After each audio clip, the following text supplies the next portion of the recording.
Welcome to the MLB Early Bird Podcast for the September 7th slate of baseball action. Of course, I am Jason Foley. That is Terry McBride. Of course, we are sponsored by Yahoo. We'll tell you a little bit about Yahoo Daily Fantasy Sports here in a moment, but hopefully everyone's having a great Labor Day weekend, as whether you listen to this on Sunday night or maybe on Monday. As Terry, looking at the slates that we have, as we do this show, Yahoo has not put out their slates yet, but the slates for FanDuel and DraftKings are out there. FanDuel's got 3 different slates. They've got a early only, which is 3 games. They've got an all-day slate. Both those start at 1:10, and then a 6:05 main slate. 6:05 is also the main slate on DraftKings. DraftKings does have an early slate of 3 games. Obviously everyone's going to be paying attention to those 6:05 main slates, but you brought up a great point before we started going of, everybody off work. You know what? There's probably going to be some more people looking to play those early slates on either DK or the all-day slate on FanDuel. Yeah, I think so. Everybody's going to be hanging out tomorrow. Like we were talking about a little bit, it's not going to be your normal Labor Day with a ton of barbecues going on. Everybody's hopefully, if you are getting together, everybody's hopefully practicing social distancing and all that, but definitely still weird times. So it's going to be, I think, a lot of people, a lot of eyeballs on that slate. So I think I'm on again in the morning on the strategy show, so we'll definitely be hitting that there. But I think it makes sense to cover that here and give a little preview. Yeah, of course. So before we get into those early games, do want to let you know today's show is sponsored by Yahoo Daily Fantasy Sports. They are the most trusted name in fantasy sports. Yahoo DFS now includes CSV upload and CSV edit feature for those looking to play multiple lineups, make better choices. Choose Yahoo Daily Fantasy. Yeah, you got to go over to Yahoo Daily Fantasy. Just, type it in there in the Google machine. It'll pop you right in there. Hop in some of those contests. So be sure to check out our sponsor, Yahoo Daily Fantasy. You mentioned about the early slate. So you got the 3 games. We got Phillies, Mets, Marlins, Braves, Tigers, Twins. Now on the FanDuel all-day slate, they do have the Cardinal, Cub, Ranger, Mariner games. Those 2 games that I mentioned there are not a part of the early slate on DK. We can start off with the Phillies and the Mets. Zach Wheeler going for the Phillies, 4-0 on the year. He's got 29 strikeouts on the year. He's going to be taking on David Peterson. He's 4-1 on the year with 21 strikeouts. Yeah, good spot. Overall, it's a good day for pitching, I think, just up and down both slates. A lot of good options for pitching. So I like the spot. 2 pretty good offenses overall, but starting with Wheeler's 22.5% strikeout rate for his career, 0.87 home runs per 9. So he's a guy who's really good at limiting the home run. 55% ground balls so far this year, good for 6th in the league. He's allowing just 29% hard contact. That's 2nd in the league, second best behind Kenta Maeda. Throwing the sinker 25% of the time, getting really good whiff on his slider, just pitching really well. The Ks are down a little bit. It's 14th percentile in Ks, only 22nd percentile in whiff. The Mets as a team this year versus right-handed hitting, they're 18th in the league in home runs. Tops in the league in batting average and OBP. It's 280 and 352 respectively, 6 in slugging. So they've got a good slash against righties. Just 17th in the league overall at 171 ISO, though, so not a ton of power against right-handed hitting, or right-handed pitching, rather. We saw them break out for a bunch of runs today. It was Pete Alonso Day. He finally hit 2 home runs today. I didn't have quite enough of a slice of the Mets, but good day overall. But I like Wheeler to limit them pretty well here. Get a pretty good projection for him on FanDuel. 9,600. It's a decent price tag. So the point per dollar is not amazing on the projection. It's not a killer projection, but it's good, and it's good enough that I think we have to utilize it on a 3-game slate. Peterson on the other side, rookie. Tough spot for him as a lefty. The Phillies are 2nd best in baseball in ISO this year with a 244 mark against left-handed pitching. 4th with 21 home runs against lefties. So offense, a lot of good righty bats there. Kid pitches pretty well overall, though. Only 17.4% strikeouts in his 29 innings, 5.2 xFIP. Went into the pen and threw 4 innings out of the pen the last time out. Not sure how much they're going to let him go, how long the leash is here. And a tricky spot. 8,000 on FanDuel, though. The price is okay. If he can get past some of those big righties in this lineup, he's a decent enough kid on a 3-game slate. Maybe you can get away with it. On the 2-pitcher site, if it's the setup for for 2 pitchers for 3 games. I think you might have to get to it, but we don't have his price over there yet. So I'd be curious to see what they price him at on DK tomorrow.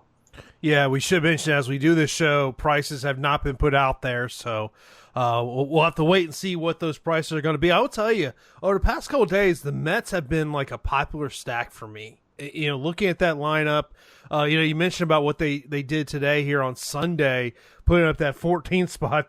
Cano and Davis, the only guys in that lineup who didn't walk away with a hit. I always like, to me, when I look at the Mets lineup, it's always like I could go a 1, 2, 3 stack. I could go a 4, 5, 6 stack. If I want to add a 4th or 5th bat in there, like they're a team that I do like their offense.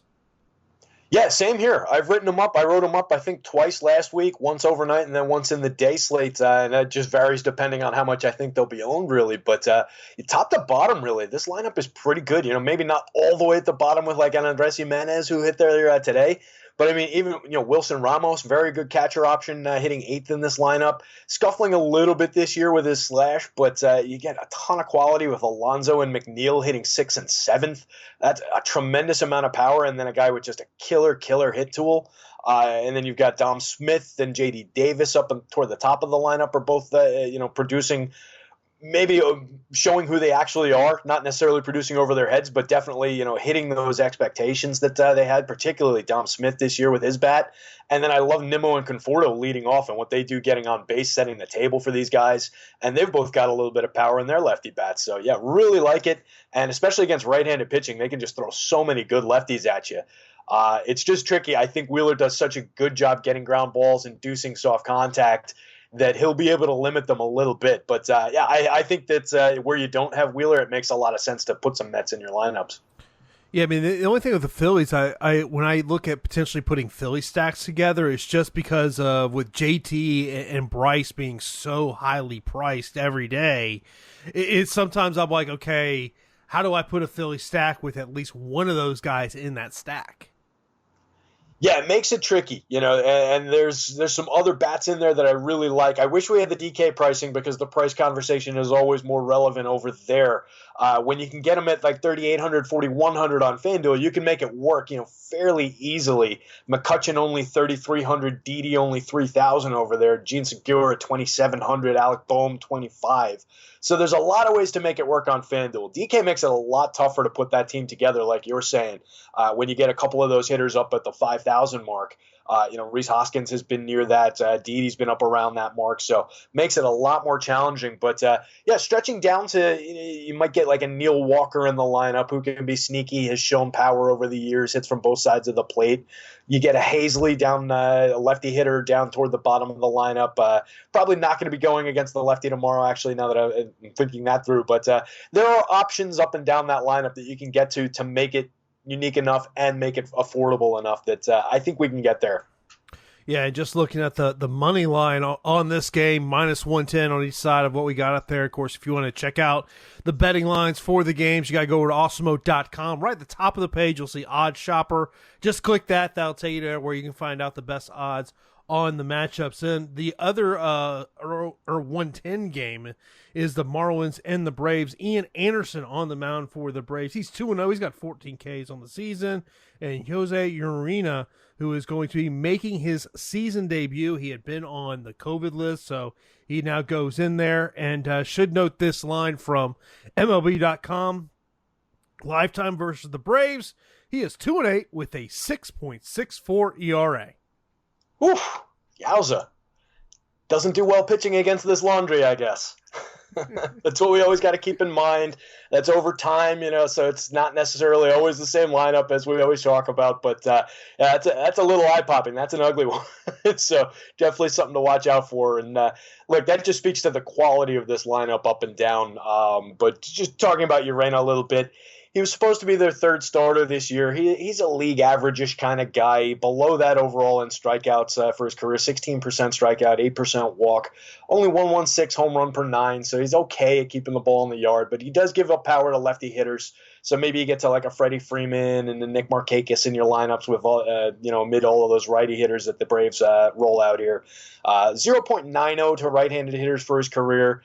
but got beat up in 2019, which is his most recent StatCast numbers. We've got 6th percentile in exit velo for the season, 29th in hard hit rate, 31st in barrels, just 10th percentile in strikeout rate, 18th percentile in whiff. So not a lot there in the arm. I think it's somebody you can definitely attack with bats. The Braves, 54 home runs, ranked second in baseball this year against right-handed pitching. 226 ISO, ranks third in baseball against righty pitching. So that's a stack I definitely want to get to. The righties hit righties very, very well. If people are skipping over them because it's a right-handed pitcher going against them, then I want to lean into it even more. I think that's a stack on that 3-game slate you can do a lot with. You mentioned and about then Anderson. Yeah. No, go ahead. Yeah, I was going to pick up, Anderson on the other side has honestly exceeded my expectations. I knew he was a good prospect, but I didn't think he was going to be ready yet, and he's pitched great in his 2 starts. He's looked very, very good. 29.2% strikeout rate. You mentioned that's 14 strikeouts over his 12 innings, getting 44% whiff on his changeup, a ton of whiff on his curveball. Just excellent so far. He was a 30% strikeout guy in the minors, more like a 10 to 12% walk rate guy than so he's halved that so far in the majors. So that might go up a little bit, but just done very, very well. And he's going up against the Marlins, who are 29th in baseball with a 124 ISO against right-handed pitchers this year, have only hit 19 home runs. They're last in the league in home runs, so not a lot of power. It's a bit of a different Marlins lineup than it was earlier in the season now that they put Marte in there. So they've got some hitters that I like in that lineup. They could be a little bit sneaky, very, very affordable on FanDuel. So if you wanted to get to like a Corey Dickerson, Starling Marte, Jesus Aguilar, Matt Joyce, kind of a combo, maybe Brian Anderson in there as well. I don't totally hate that, but I like the spot for the kid a lot better. He's very pricey at 10-4 on FanDuel. Makes it difficult for me to like him on FanDuel when we're getting what was the price on Zach Wheeler at 96. That's a little bit difficult for me. So I think I prefer Wheeler, but I think the public probably will too. So that's going to be an interesting spot to watch on a 3-gamer. And just mentioning what these teams did on Sunday, Atlanta put up 10 runs against the Nats. All those runs came in the 4th, 5th, 6th, and 7th inning. And the Marlins on the other side, they lost in 10 innings against the Rays. And I guess you got to mention about the strikeouts. Tyler Glasnow in 5 1/3 innings had 9 strikeouts. Because I remember I was at a birthday party and I had a decent amount of Glasnow. Yeah. And I saw the Rays were losing. I'm like, oh, man. And then so I was like, all right, let me look at the box score. And I think this time, I don't know, maybe he was through 4 innings and he had 6 strikeouts. I was like, okay, all right. I'm feeling good about that. Yeah, you see that and you can kind of get by with it. And I had the very similar experience just checking the DK app throughout the day. This is all those early runs. And I said, oh boy, it's going to be one of those because I was also quite heavy on them. And the top stack tool, love the Braves. You mentioned they had a nice outburst today, and they were high ranked in the stacks tool today. So it was a really good spot for them, and they came through. And this offense has just been doing that a lot this year. There's top to bottom. I really like the Braves offense and what they bring to the table. Ronnie Acuna Jr. hitting back at the top of the lineup. Dansby Swanson, Freddie Freeman. I mentioned the lefty power against Urena, probably a really good spot. Ozuna, 12 home runs on the year, just having a monster year, 404 on base, 627 slugging, 310 batting average, 167 WRC plus, so creating runs 67% better than average. Just love the lineup. Austin Riley and Adam Duvall, even against a righty, I'm not worried about rolling them out in pretty big shares as well. Travis d'Arnaud is a catcher play. He'll probably be pretty popular in this matchup on a 3-gamer, but I like the bat and I like the spot. So, yeah, I think I would be pretty heavy Braves on this one. And of course, when you're looking to make those lineups, you got to go over to Awesemo.com, look at the features we have. Let you know on Monday, our free premium content will be MLB player projections. So let you know that's the free premium content we'll have on Awesemo.com on Monday, MLB player projections. The third game in the early slate is the Tigers and the Twins. Michael Fulmer is going to be going for the Tigers. ERA is not very good. Only 17 strikeouts on the year. Michael Pineda, who we saw his season debut last week, getting 4 strikeouts in a no decision. Yeah, it's tricky for Fulmer coming back from surgery and missing so much time. You'd like to see the kid doing better, but he's just struggling a lot. I'm just got to fix something in my spreadsheet here so he pops up as I'm talking about him. But overall, is 19% strikeout rate for his career, 7% walk, 1.03 home run per 9, but giving up 6 home runs in 17 innings this year. You mentioned the ERA, 7.27 ERA. He does have a 4.18 xFIP, so there's a lot of bad luck, a lot of circumstance in that big ERA. But just, not overall pitching well at all.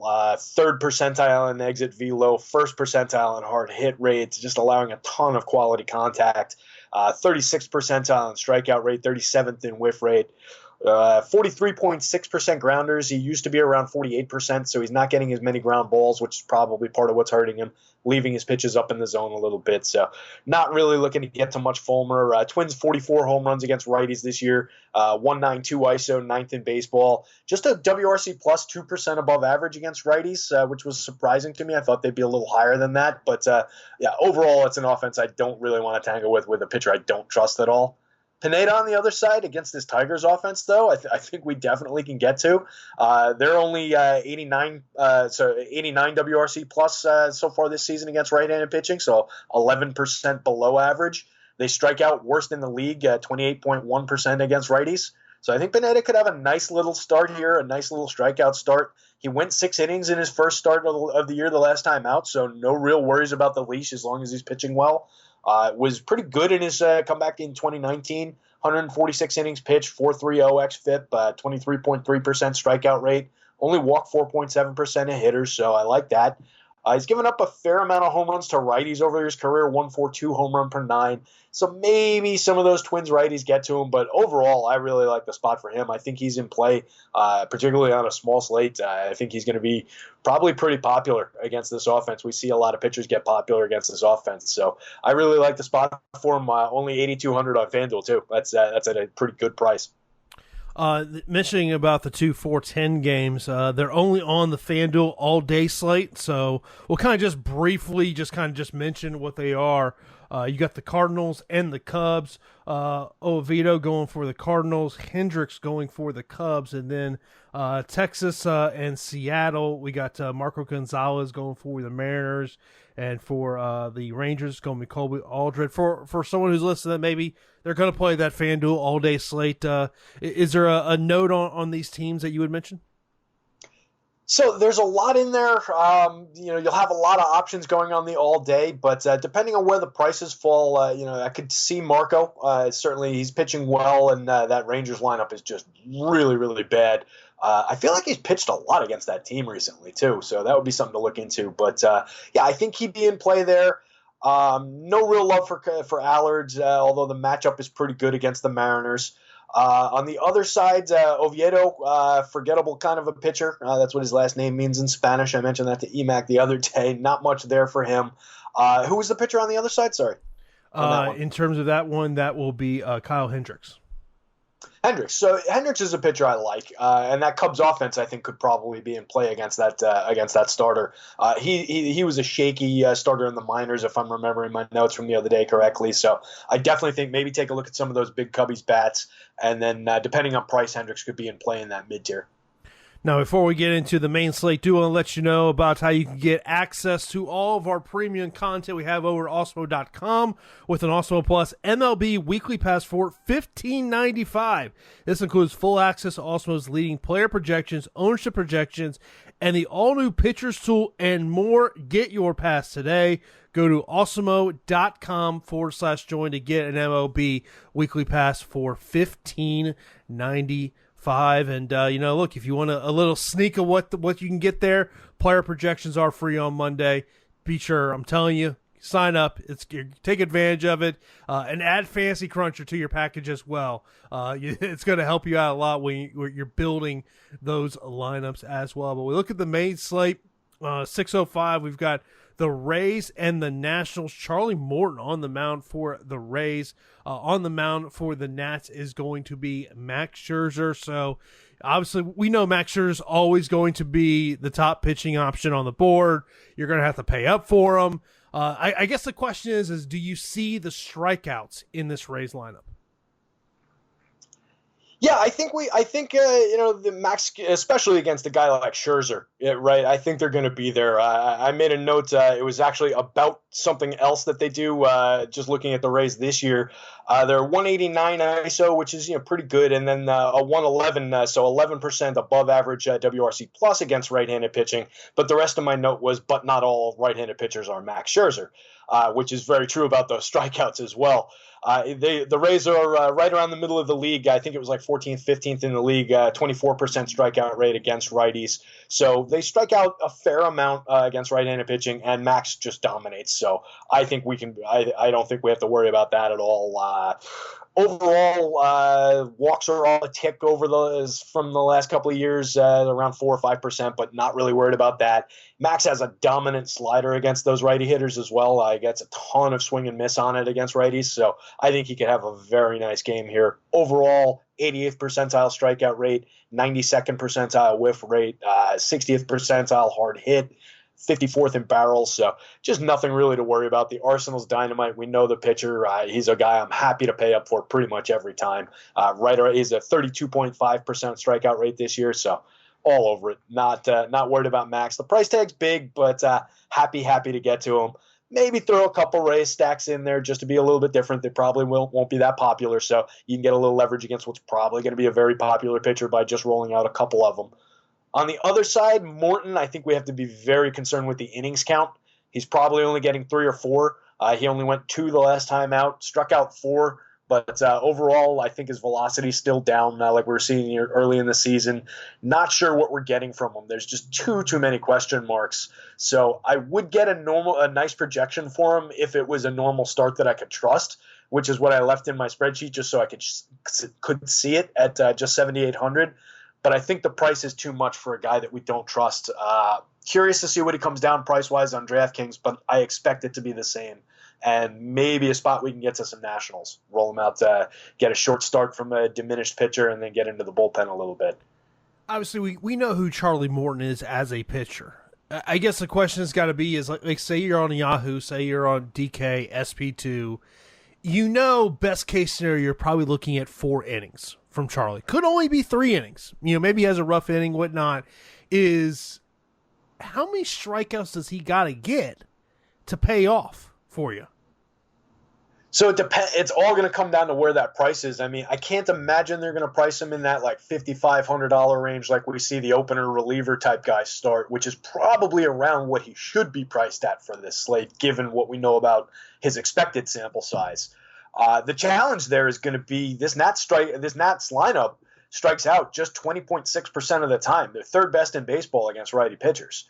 So that's also challenging. It brings a lot to the table against him. So with the question marks, with their ability to limit strikeouts, I don't like the spot at all. I mean, if he is down in that range at like 55 or something like that on DraftKings, in the 20s on Yahoo, then I think, yeah, maybe he's in play there anyway, just because you're hoping to get by. You're hoping you get that good enough start where, like I mentioned, he struck out 4 in 2 innings the other day. So he does have strikeout stuff. He's been a 30% guy in his career. We're just a little bit worried about him being diminished. If he gets 4 innings, gives you 5 strikeouts, 6 strikeouts, and doesn't allow any runs, then you're getting a good value for your money if he's down at that price. So keep an eye on that. Keep an eye on where he's going to be in the top starter tool tomorrow, too. Yeah, just looking at stats over the last 7 days, Trey Turner's one of the hottest hitters in baseball over the last 7 days. Batting .429. He's got 15 hits in 35 at-bats, 8 runs, 3 home runs. So he's off to a great start here. And, it'll be interesting to see kind of, how that one goes. But, yeah, Scherzer, I mean, to me, it's just going to be about I think, especially on the FanDuel side of things, when we're talking about a one pitcher only, of just like, does his ownership get so crazy that I'm like, you know what, maybe I'll reduce my shares in him. So it's interesting. I mean, he's 11K, so he's 400 more than Gallen. He's 700 more than Plesac. I like him a lot better than I like those two guys. He's 1,500 more than Ryu, who's going up against the diminished Yankees lineup, and we'll get to that in a minute. So I like Ryu a lot better, I think, than just that price difference-wise, than I like Gallen or Plesac as far as my next guy down. But Scherzer is just, for me, standing out over the top of everybody on this list.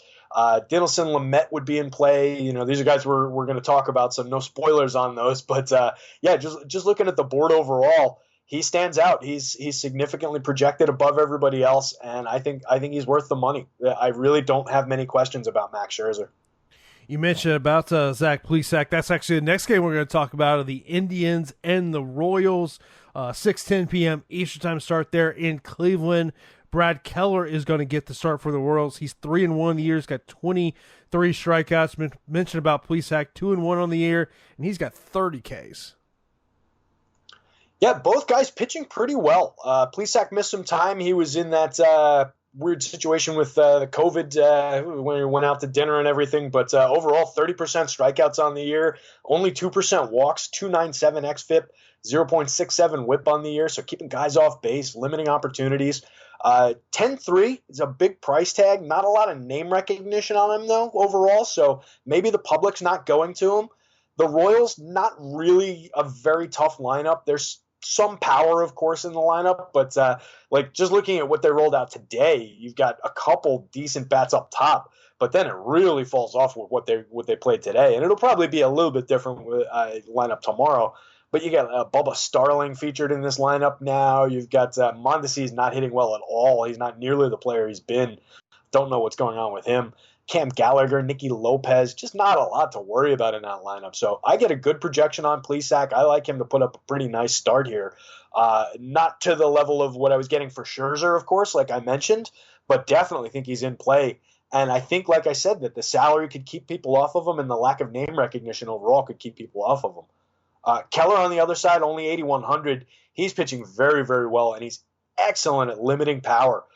Really like what he does with that. He's only allowed, in his 333 and 2/3 career innings, he's only allowed 22 home runs, which is very, very good. Translates to a 0.59 home run per 9. Limited strikeout ability, limited whiffs, gets a little bit of swing and miss on his slider, but not a ton. But he gets 47.9% grounders, keeps it on the ground, only 37.8% hard contact. He was not in the qualified on the board I was using, but that would be among the top 25 in baseball. So really good at limiting hard contact overall. The Indians, just 33 home runs this year against right-handed pitchers, 19th in the league. Only a 147 ISO, 25th in the league against righty pitching, and a 91 WRC plus. Striking out 24.2% of the time against righties, so around the middle of the league. So this lineup not quite as good. We've talked about them all the time for DFS purposes, and I do still like them overall in a vacuum for DFS purposes. But I think this is a spot where I don't really like the Cleveland bats, and I do like the opposing pitcher. I think we can get some Keller in our lives, and I really like that $8,100 price on FanDuel. Yeah, we've always talked about the especially the infield of the Indians. You look at Ramirez 3,800 on FanDuel, Lindor 3,000. If you want to kind of go down, maybe you think they can get the homer against Keller. Reyes 3,000. You can go down. Yeah, we talk. Sorry.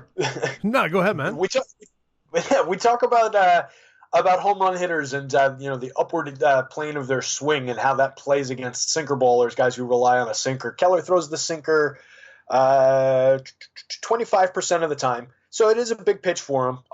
So what happens there is just if he misses with where his arm angle is supposed to be, where he lets go of the ball and he leaves it up slightly, it meets that bat in the perfect spot to generate a home run launch angle, one of those critical launch angles that we're looking for.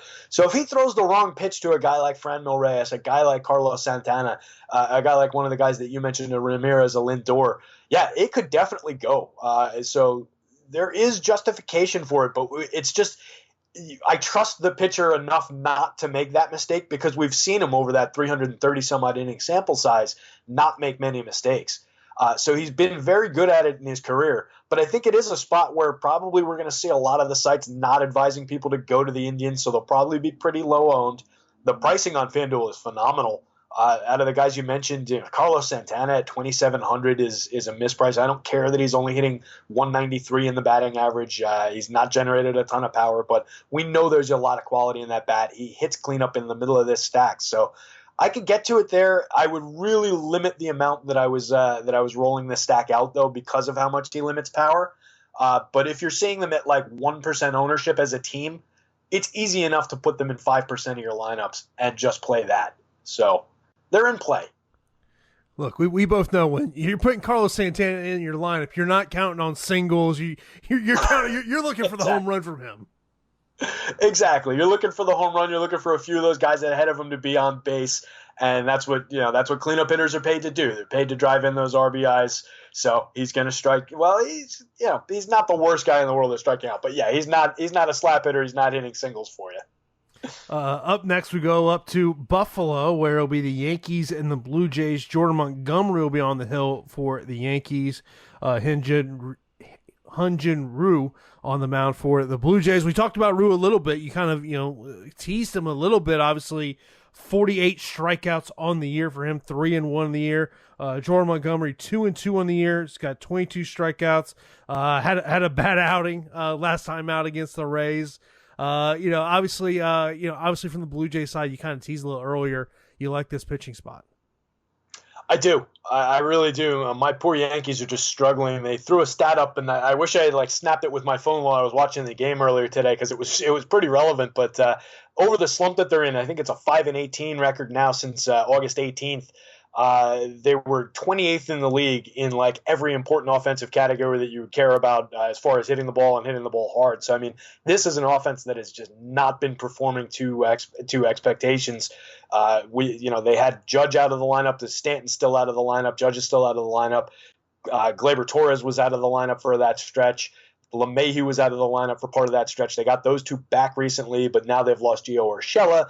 Gary Sanchez is on the bench because he's not hitting half his weight at this point, just struggling to make contact. So it's a really diminished Yankees lineup, and Ryu is just pitching great. His strikeouts are up to 27.6% on the year.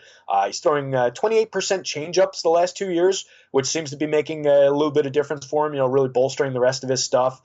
He's very good at limiting hard hits. He's 92nd percentile in hard hit rate, 71st in exit velo, 86th in barrel. So he's missing the sweet spot of the bat and against a lot of hitters. 70th percentile in strikeout rate, 49th percentile in whiff. So just really, really pitching well. I like the spot for him a lot here. I think he could put up a pretty good start. Yanks only they're 12% below average against lefties so far this year in weighted runs created, and 24.3% strikeout rate. So they strike out a fair amount of the time. Like the spot for Ryu. On the other side, don't really like it as much for poor Monty here. The Blue Jays, WRC plus 7% above average against lefties for the season. Only a 176 ISO, so not hitting for as much power as I would have expected with this many good bats. But they only strike out 22.1% of the time, and Monty's not really much of a strikeout pitcher. Over his career, he's 21.7% strikeout rate. You mentioned he's getting some strikeouts this year, but yeah, he's 20% this year. 3.90 xFIP, limiting opportunities, 1.07 whip so far on the year. So he's pitching all right, but you mentioned he got hit the other day. He's not much of a strikeout pitcher. I don't love the spot for him, so I'm not sure how much Monty I would really be rolling out. I think I would probably look into those Blue Jays bats a little bit. I like some of the bats up top. Yeah, I've been riding that Rowdy Tellez train here the past couple of days. He has treated me really well. Yeah, I like Rowdy. It'll be interesting. I don't have his splits in front of me, lefty-lefty. So I would look into that a little bit. And you get a lefty-lefty, and if Travis Shaw is in the lineup, so they might go with only one of those guys. But yeah, overall, I mean, Vlad, I really like Vlad Guerrero's bat. He's up and down so far for his career, but there's talent in that bat. I like Lourdes Gurriel. Teoscar is a little bit banged up, so we might see him sit again. So keep an eye on that. We've got Randall Grichik from the right side of the plate in this one. Love his opportunity to hit a home run. So definitely dig into some of those Blue Jays bats. Take a look at where they rank out in the top stacks tool. I have a feeling one of us will probably talk about them in a column too. Then we got the D-backs and the Giants in San Fran. Kevin Gossman going for the Giants. Zach Gallen going to be going for D-backs, coming off a great start against the Dodgers. When you can go out there and put up a line against the Dodgers that he did, that's going to get people, look at what he just did against the Dodgers, now against the Giants. Obviously, we've talked so much this season about the change in the park there with the fences coming in 8 to 10 feet, kind of how that's, it's not a hitter's park, you would say now. I mean, it's just a little bit, less of a pitcher's park as opposed to what we've seen in past years. But what's your thoughts about Zach Gallen in this spot?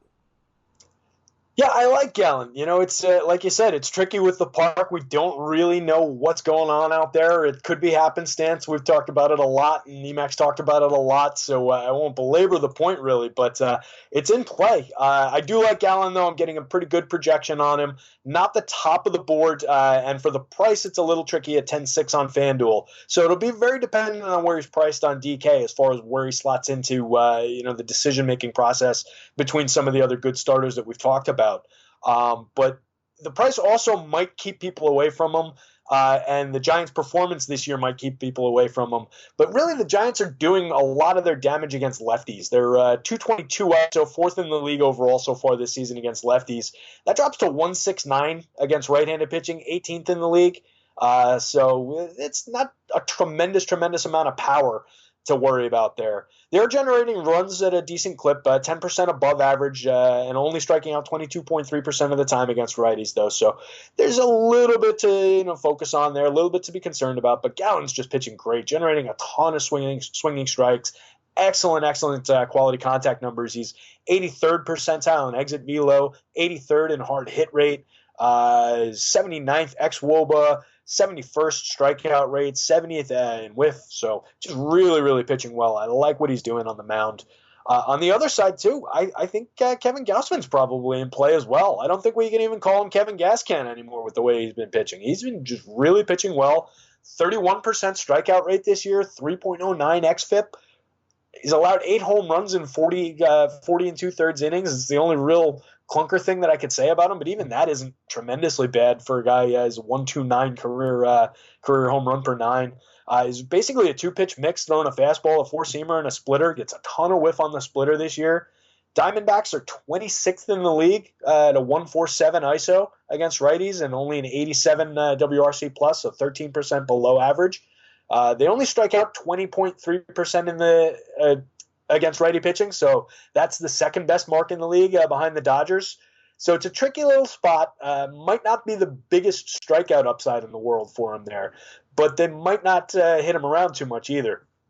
So depending on where he slots in on DK, he could be an interesting option as an SP2, maybe a pricier type of SP2, or like a real pay down option at an SP1 and do like a double pay down and get to some expensive bats. So I'm curious to see where he ranks on the top pitchers as well and where they price him. But I think at 7,700, he's in play for me on FanDuel. I get a pretty good projection for him on FanDuel. When we look at some of the bats in this game, of course, obviously, I guess one of the biggest storylines over the past six-ish days or so has been about Alex Dickerson. I mean, even if you take out the 3-homer game in Colorado, he followed that up, with back-to-back games of 15 points and 18 points on FanDuel. So he's 3,000, price on FanDuel right now. We talked about Yaz and kind of, I think on Friday you kind of noted about you just thought that the price is just a little too high on him at this point. Yeah, I mean, particularly on DraftKings, he was, if I'm remembering correctly, like 57 and then 59 the last 2 days. I don't know what he was going off today, but yeah, that's getting way up there. I know he's been playing well. Like 8 home runs so far this year, 32 runs scored, 27 ribbies. 2 stolen bases even. He's getting on base at a 412 clip, 291 ISO, 67% above league average WRC plus. But I mean, God, he's not his grandfather. Like, he's a guy who was a 29-year-old rookie. There's a reason for that. So yeah, we've squeezed so much out of this orange already that I don't know how much juice could be left at that price. 3,700, I can justify it a lot more on FanDuel. And then particularly with the rest of the pricing on FanDuel on this team, you mentioned Dickerson, he's 3,000, and then everyone else on the team is below $3,000. So you can put together basically anything you want with the Giants bats over on that site. Probably going to be trickier to build with over on DraftKings, I imagine. But it's a tough ask against Gallen. I really like what he does, but if you wanted to do it, I mean, you've got a few good lefty bats in the 2 guys we talked about with Yaz and Dickerson. Then you go to like a Brandon Belt cleaning up for this lineup. Wilmer's not completely inept against same-handed pitching. You can work him in. You can work in an Evan Longoria. Brandon Crawford from the left side. We talked about Joey Bart as a sneaky catcher play the other day. So depending on where he's priced and how popular he is on DraftKings, you could potentially get to him. So there are definitely things to work with in that lineup, and they are creating runs above average. So they're definitely in play again. Next up, we got the Astros and the A's. Frankie Montas will be on the mound for the A's. As of we doing the show, the Astros have not officially announced. So we're expecting that Javier is going to get the start for the Astros. Of course, for Frankie, I guess we want to talk about the good news. Well, last time he pitched against the Astros back on August the 8th, he threw 7 innings and had 5 strikeouts, scoring 46 points on FanDuel. Okay, the bad news is he hasn't done well since that start. He gave up 9 runs on the road against Arizona, gave up 4 at home against the Angels, gave up a 5 in his last start against the Astros. So are you obviously the trend right now is not well on Frankie. He is priced, noting what the slump he's in right now. Yeah, the price is really interesting. 6,300 on FanDuel for a pitcher that is kind of a known commodity. I know he's not pitching well, but that's really interesting to me. He's struggling with his ground balls this year. He's down 38% grounders induced so far this year. Normally he's like a 48 to 50% type guy. So that's interesting to me. That could be happenstance. I haven't really gotten a chance to dig in too much to see exactly what might be causing that. I didn't find anything unique that he had changed in just the cursory look at StatCast. So that's when I really want to see what might be happening there. Overall, the Astros, just a 1.61 ISO against right-handed pitching this year, which is 20th in baseball. Only 1% above average in WRC+, so right at basically league average team against righties this year. So could be an interesting spot for Montas. You mentioned he pitched well against them once already this season. Overall, the hard hit rate isn't too bad. 84th percentile hard hit, 74th in exit velo. So it's really he's just allowing a freakish amount for him of balls up in the air and line drives. So again, it could just be happenstance. I'm somewhat interested at that price. It'll allow you to do anything you want, given that and the price of all the bats on FanDuel. Optimizers might have difficulty with it too. If people are setting salary floors, they might not be getting to him very much, which is an interesting thing that's been happening a little bit with some optimizers on FanDuel. We're seeing some of those discounted pitchers just not really get in play if people set to like a $33,000 salary spend floor, because you can put together good lineups that are like $30,000 with those guys. So he'll be interesting to watch tomorrow. Javier on the other side, I have to look into what's going on with him in my model, because he should be getting a better projection than he is for me. But overall, he's pitching okay, I guess. 3.35 ERA, but he's allowed 8 home runs in 37 innings, 5 of those to lefty pitchers. He's a fly ball pitcher, so sometimes those just tend to travel a little bit. Gets a good whiff on his slider. It's his primary out pitch. Overall, he's 83rd percentile in exit velo, 86th in hard hit rate, 77th in xwOBA. So he's pitching pretty well. Doesn't strike out a ton of guys, right around league average strikeout rate. Only 14th percentile in whiff, so doesn't get a lot of swing and miss, which is a little bit concerning. A's 11th in the league, 180 ISO against righty pitching, 105 WRC plus, so a little bit above average. 25th in baseball with a 25.7% strikeout rate against righties, though. So we could see a few extra strikeouts from Javier, but again, he's not really a big-time strikeout pitcher. So I could play some of the A's bats against him here, I think. We know there are home run hitters on this team. Like I mentioned, he's a fly ball pitcher. I could definitely see getting some Matt Olson in my life, get a good home run projection on him. And then you've got a Matt Chapman hits from the right side of the plate, but I don't really care about that in this matchup, and some of the other righty hitters in this lineup. So I think I could get to some A's stacks here. Yeah, I was just kind of looking at the Astros just in terms of their pricing. Just on FanDuel, Kyle Tucker 4,000, Springer 3,700, Brantley 3,300, Correa 3,000, Gurriel 2,900. So if you sit there and say, you know what, hey, Frankie's not pitching well, let me try to ride against this train. Maybe you look at Astros stack there. Let's wrap up with the final game of the night, which will be the Rockies and the Padres. Kyle Freeland going to be on the mound for the Rockies, 2-1 on the year, 28 strikeouts, and Denison Lumet going for the Pods, 2-1 with 57 Ks. Of course, you mentioned about the Lumet. You teased about him a little bit earlier, and what do you like about him here? The strikeouts. one of my guys for sure. I talk about it a lot. He missed a lot of time, and he's somebody that people would really love if he hadn't. 32.9% strikeout rate right now this year, 9% walks. That's kind of who he is. He walks a few more guys than you'd like him to, but gets out of jams with that incredible ability to sit guys down. Tremendous whiff on his slider. One of the best out pitches in baseball, really.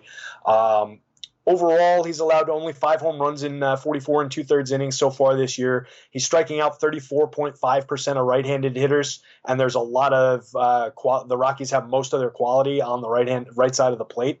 So really like the matchup for him. 85th percentile overall in strikeout rate, 79th in whiff, 18th percentile in hard hit rate. So he's allowed some hard contact when guys do make contact with it, but he's really getting by. I like the price a lot on FanDuel at only $9,000. I would expect he's probably going to be a little bit expensive on DK, but Rockies on the road too. We know about that. We know that story. They only strike out 22.6% of the time against righties, but he's a strikeout pitcher. That's 11th best in the league, but 78 WRC plus, so significantly below average against righties in creating runs. That's 27th in the league. 72 WRC plus overall on the road. So those two things are a very bad combo against a pitcher that we like and a pitcher that limits opportunity with his ability to strike guys out. So really like the spot for Lumet, and I would be concerned about stacking Rockies. I don't know, even if Lumet is popular, I don't know how much I would want to go to these Rockies on the offensive side. Freeland on the other side is like the complete opposite pitcher, doesn't really strike anybody out, but he's good at inducing ground balls. 55% ground balls, 21.4% soft contact, 4.10 xFIP, right around his 4.09 ERA. So he is the pitcher that he is on the surface. The Padres, we know all about what they're doing this year. They're 8th in baseball against lefties with a 206 ISO, 17% above average against lefties, which is good for 9th in baseball, only striking out 21.4% of the time. So tricky, tough spot for Freeland. He could, if he's on his game, limit that Padres offense, induce a lot of ground balls, maybe a little bit worried about where they are for what they're going to cost. The prices is what really would concern me. 4,600 is up there on FanDuel. Probably the priciest guy on the slate, Fernando Tatis tomorrow. 4,000 for Manny Machado, 3,700 for Eric Hosmer. So you're getting up there in price even on the blue site. Good for them. So tricky spot with the Pods. I'd be very curious to see how they rank in the top stacks tool and what Alex thinks of them tomorrow. It'd be interesting to me is just when we look at the main slate of where Lumet is going to be, particularly since we know the price on FanDuel. So I've got FanDuel up in front of me of where he's going to be ranked in terms of top ownership at pitching. As you think, you just look at it, you got Scherzer, 11,000, Gallen, 10,600, Plesac, 10,300, Ryu, 9,500, then Lumet, 9,000. That to me would be, I could definitely see a path where if I want to try to go against high ownership in Scherzer, that Lumet is the guy. Yeah, definitely. I think so. He's in play very much in that regard for me. I mentioned all the pluses, and I think that's another one. I think he could be a little bit sneaky there. Not going to go totally unowned because, we know that people know about the strikeouts at this point. But I think some of those other guys are going to soak up a fair amount of ownership. And then I think some of the lower price guys are going to soak up a fair amount of the ownership that would be otherwise on him. You've got a Keller at 8,100. You've got a Gausman at 77. We mentioned those are two somewhat interesting matchups. So I think those two guys are going to get some of the appeal there. And then I think even a Montas, it's all the way down at 63, could draw away some of the ownership. So I think Lumet is in a very, very interesting spot here. Yeah, it's that's definitely going to be a game that I'm going to be looking at. Of course, I do want to let you know that we all know that football is almost here. Starts on Thursday, so everyone's getting in their fantasy drafts this weekend over the next couple of days. I want to let you know about a great deal we have for you over at Awesemo.com, where you sign up today for an Awesemo Plus NFL monthly pass for 25% off when you use the promo code SLEEPER. That's SLEEPER at checkout. This gives you access to all Awesemo's leading player projections, ownership projections, premium content, and more for NFL DFS. But wait, there's more! We here at Awesemo are excited to bring you our inaugural season-long fantasy football and best ball draft kit. and you'll get this for free with your NFL annual pass. This offer is valid through September 9th, where you get a month of Awesemo Plus NFL and the draft kit, an $80 value for only $38. Sign up now by clicking the Awesemo Plus tab on the Awesemo.com homepage. I definitely will be taking advantage of that because, well, my fantasy draft is on Monday night, and I know a lot about the NFC South, but I need to know a little bit more about what's going on in the rest of the league, so you got to take advantage of that. And, of course, always, Terry, let everyone know, when they wake up on Monday morning, what they can expect to see from you on Awesemo.com. Yeah, so by the time you wake up, you should have my quick hits column there, which is the home run rundown for each team. I give a home run pick for each team, give my overall home run pick, and then I break down 2 of the chalkier stacks on the day, working mostly with my model. Then tomorrow in the afternoon, I get into the top stacks tool, and I look for 2 offbeat stacks, 2 stacks that are going a little under-owned, projecting pretty well based on what Alex Awesemo Baker is seeing in his model, which is made him the best player in the world. So definitely looking forward to that, and hopefully we can dig up some good teams for everybody. And, of course, keep it locked here at Awesemo.com. If you're listening to us on YouTube, be sure to hit that thumbs up button, subscribe. Or if you are listening to us on Apple Podcasts, Spotify, be sure you're subscribed to all the Awesemo content that we have for you. And, of course, be sure to keep it locked here on Monday for the strategy show and also live before lock. So that's going to wrap it up for this edition of the MLB Early Bird Podcast right here on Awesemo.com.